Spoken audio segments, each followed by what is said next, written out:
I'm speaking with Rachel Grizzaffi. Please tell me your experiences with 9/11. 9/11. Well, I was working in customer service for a bank before that, a couple years before that. During 9/11, I had just been laid off from an IT job, and the internet was just getting really popular, and everything that we did was, iCars, and everything was internet, and that kind of dropped out, and so I got laid off, and so I wasn't working.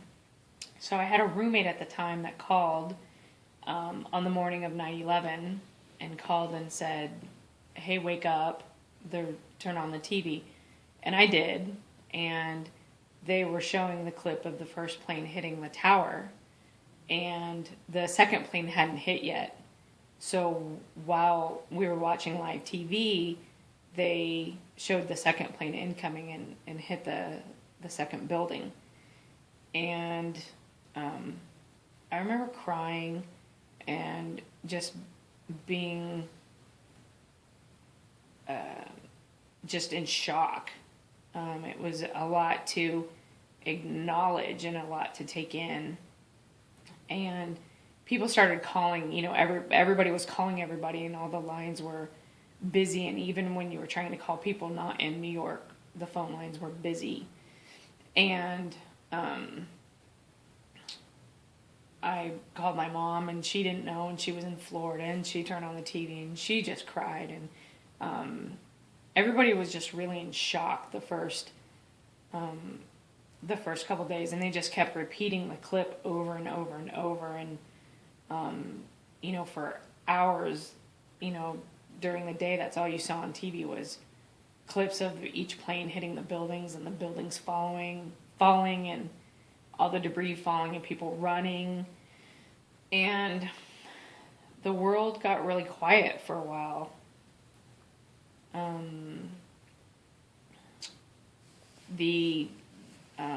I remember going out that day and buying an American flag and hanging it, and there were lines and lines of people doing the same exact thing. People started to be more courteous to one another. People were friendlier, even though they were not as friendly towards Middle Eastern people. You could tell that there was a widespread panic of who to trust, what type of culture to trust.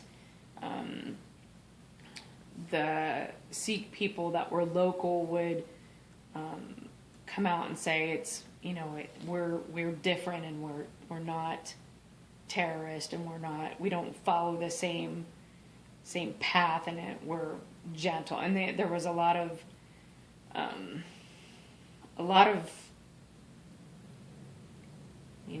people were very angry because they didn't understand, and so they just wanted to blame any Indian they saw, and they thought they were terrorists.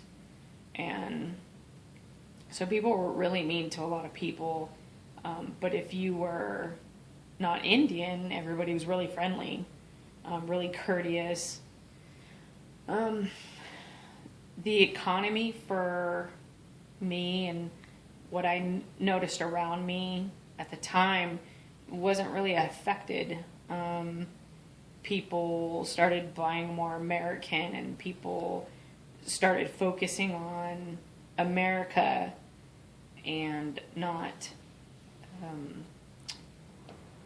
foreign, buying stuff even from China or other countries. People started looking for that made in the USA stamp.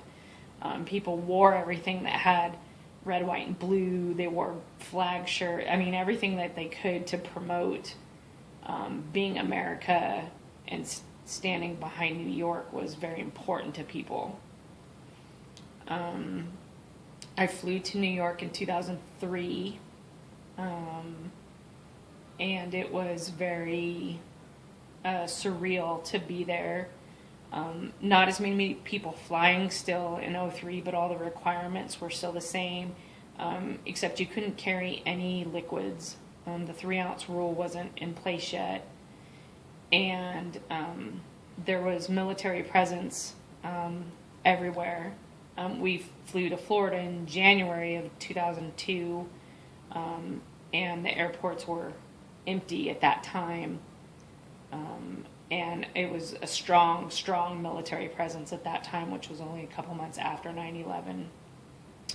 But the trip to New York was very surreal. The tour buses wouldn't go near Ground Zero. They dropped us off about 3 blocks away and just kind of pointed to a general area and said, it's over there. And you had to walk. And when you did, when you got to the area, all of the immediate buildings around Ground Zero were still tarped. Windows were still broken. It was still dusty. It was vacant. There were nobody in the surrounding buildings. None of the businesses were open. It was like a ghost town. Even the atmosphere changed.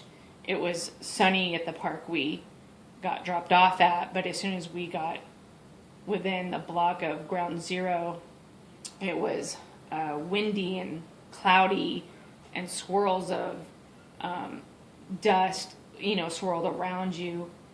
And they still were digging out the buildings. It was just a great big giant hole. And they had fences up, and they had a plaque that had everybody's name on it. And it was very surreal to have them, for them to be there, because it was still just one big giant empty hole. And people in New York wouldn't talk about it. They didn't want to discuss it. They didn't like questions about it. They denied it. They didn't want to acknowledge that it had happened in their city. And absolutely no one would talk to you about it. They wouldn't say what they had done, where they had been, what had happened, if they were affected. They just started over. Okay. That sounds good. 9/11 was a weird time. I don't remember financially being burdened or worrying about my 401k or the stocks I had, or anything financially. As a matter of fact, I spent more money or traveled more than I had previously. And a lot of people did, because at that point in time it was, okay, well, life's too short. I'm not going to sit around here and wait, for somebody to blow me up, is what the thought process. And there was so much speculation of what would be next or who would be next. And, we live so close to downtown, and it's the capital of Sacramento, and or Sacramento's the capital of California, and oh no, or will they get Los Angeles because it's so big? And there's so much speculation of what if and what would happen next, that people stopped worrying about it so much and started living. They started being nicer to people, and they started spending more money on things that mattered. Like I said, American-made stuff. They started wanting to spend more money on that stuff instead of buying the cheap crap that falls apart the minute you wash it, or the other stuff. But financially, I saw people spend more, do more, but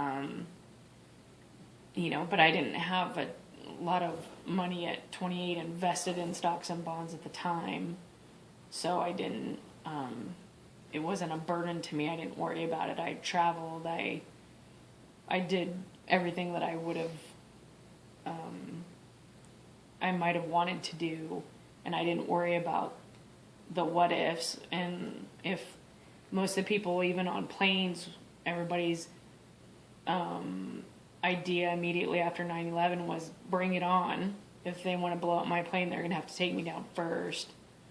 People didn't worry so much about, oh no, what will I do? It was, yeah, come on, let's do it.